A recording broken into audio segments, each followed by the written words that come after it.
ជំរាបសួរសួស្តីបងប្អូនទាំងអស់គ្នាថ្ងៃនេះស្វាគមន៍មកកាន់វីដេអូថ្មីរបស់យើងថ្ងៃនេះខ្ញុំពីរនាក់បានសម្រេចចិត្តថាទៅលេងនៅតំបន់មួយនៅក្បែរទីក្រុងអូកឡែនដែលគេហៅថា PH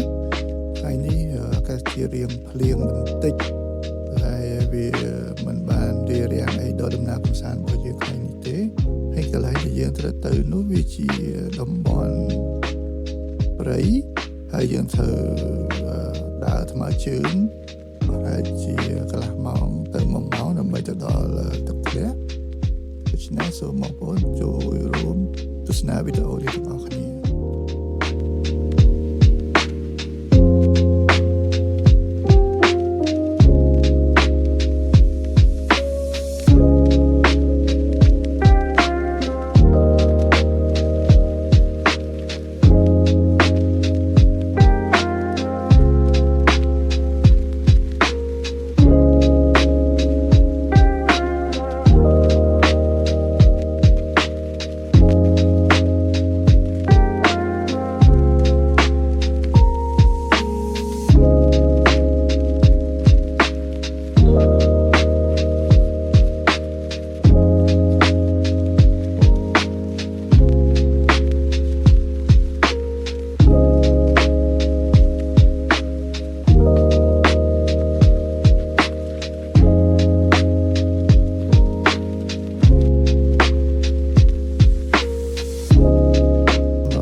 របស់យើងហើយនៅក្នុងប្រទេសញូហ្សេឡង់នេះមុនពេលដែលបងប្អូនទាំងអស់គ្នាដើរចូលទៅតំបន់ធម្មជាតិរបស់គេមានទីតាំងមួយដែលតម្រូវឲ្យយើងត្រូវដុសសម្អាតនៅបាតស្បែកជើងរបស់យើងឲ្យស្អាតដើម្បីការពារមិនឲ្យយើងនាំដូចជាដីឬក៏គ្រាប់ធញ្ញជាតិដែលមានមកពីកន្លែងផ្សេងចូលទៅដល់ក្នុងតំបន់ព្រៃការពារមួយនេះទេព្រោះក្នុងប្រទេសនេះគេជឿថាបើយើងយកគ្រាប់ពូជឬក៏គ្រាប់ជាតិឬក៏ដីចេញមកពីតំបន់ផ្សេងទៅតំបន់មួយទៀតវាអាចធ្វើឲ្យប៉ះពាល់ដល់អេកូទេសចរណ៍ដូចជាបរិស្ថានរស់នៅរបស់ធម្មជាតិរបស់រុក្ខជាតិនៅក្នុងតំបន់នោះ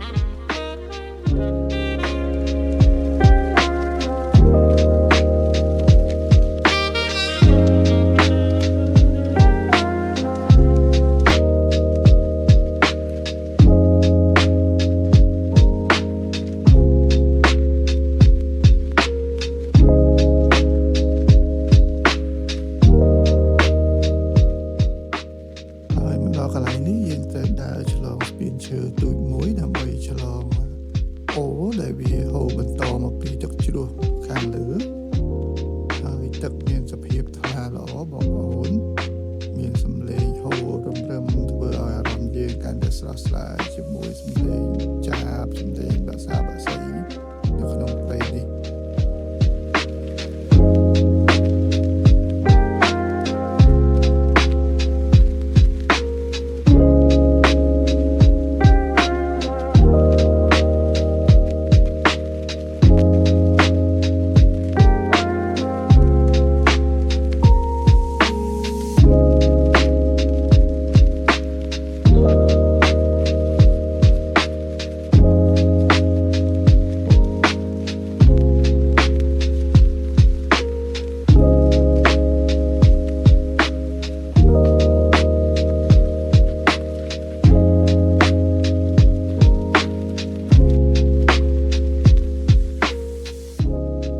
សម្រាប់ផ្លូវដើររបស់គេបងប្អូនគេបានធ្វើជា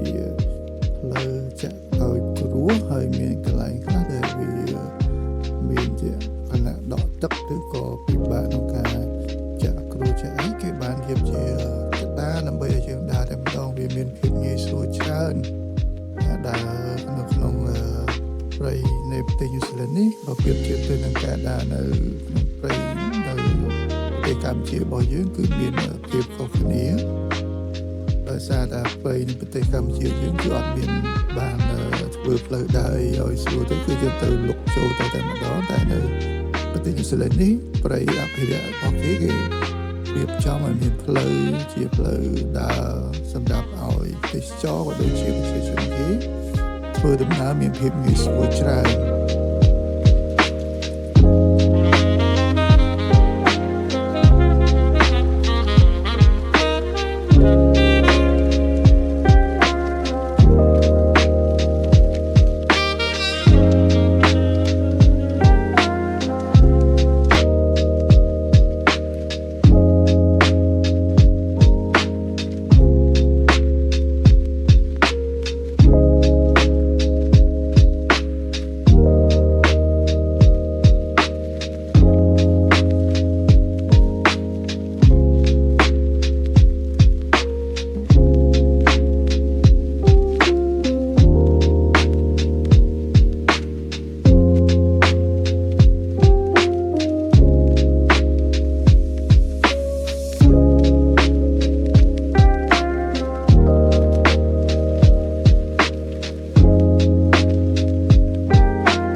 នេះរៀនមានការពិបាកតិចទៅធ្វើការកាន់ដៃប្រពន្ធជូនគាត់ចុះមកដោយសារតែផ្លូវកាន់ដើរមានការដក់ទឹកហើយយើងខ្លាចគាត់ដួលជាងដើរបដាគាត់ចុះមក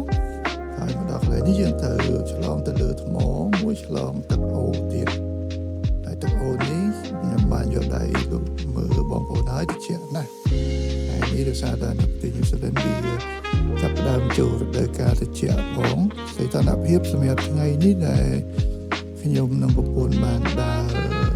តាមដងព្រៃនេះគឺសីតុណ្ហភាពវាមានកម្រិតពីប្រហែលជា5អង្សាទៅ10អង្សាទៅនឹងតាមស្ថានភាពហើយនឹងតាមកម្លាំងខ្យល់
បងប្អូនបានឃើញនេះវារៀងពិបាកដើរបន្តិចដោយសារតែ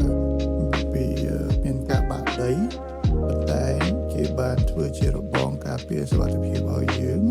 ដើរដោយការប្រុងប្រយ័ត្ន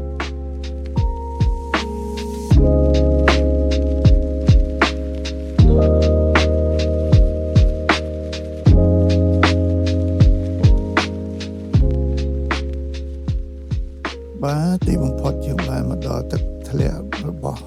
គេនេះហើយទឹកធ្លាក់នេះមានកម្ពស់3ជាន់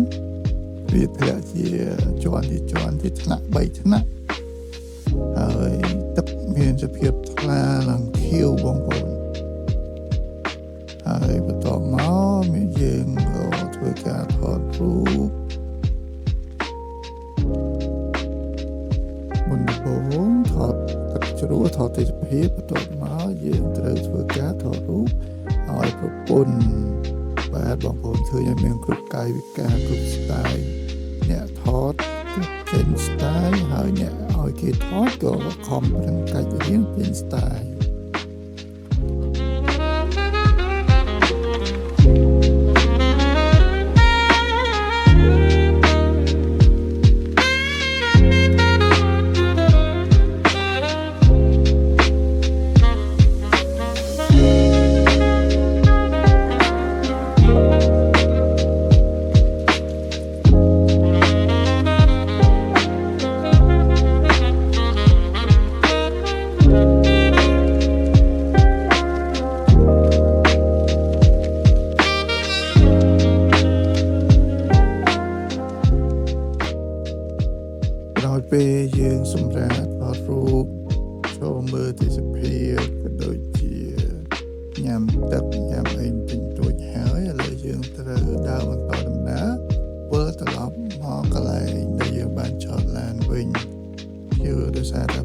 នេះគឺធ្វើលក្ខណៈឲ្យជុំ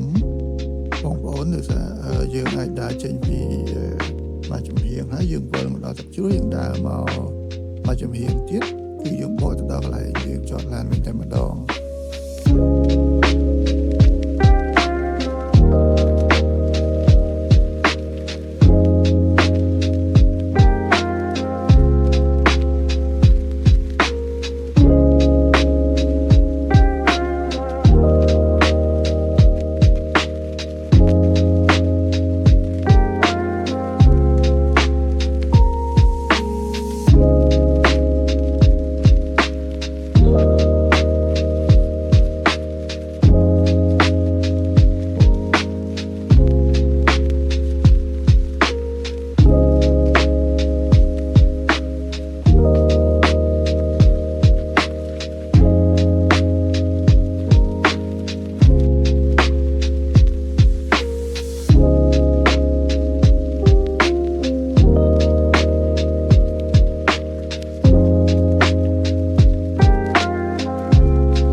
បាទបងប្អូនឥឡូវយើងបានមកដល់កន្លែងច្រកចូលវិញហើយមុននឹងយើងចេញទៅវិញក៏គេទាមទារឲ្យយើងត្រូវសម្អាតបាតស្បែកជើងរបស់យើងម្ដងទៀតដើម្បីកុំឲ្យយើងនាំ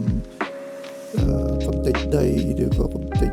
សម្បកឈើផ្កាឈើឬក៏គ្រាប់ឈើដែលចេញនៅក្នុងតំបន់នេះចេញទៅខាងក្រៅ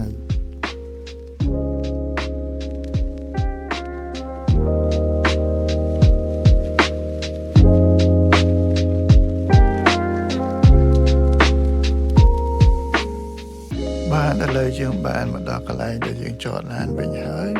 សរុបមកដំណើរកម្សាន្តថ្ងៃនេះពិតជាមានការសប្បាយស្រស់ស្រាយហើយយើងប្រើពេលប្រហែលជា2ម៉ោងទៅ3ម៉ោងសូមអរគុណបងប្អូនទាំងអស់គ្នាដែលបានមើលវីដេអូនេះតាំងពីដើមរហូតដល់ចប់ជួបគ្នាវីដេអូក្រោយ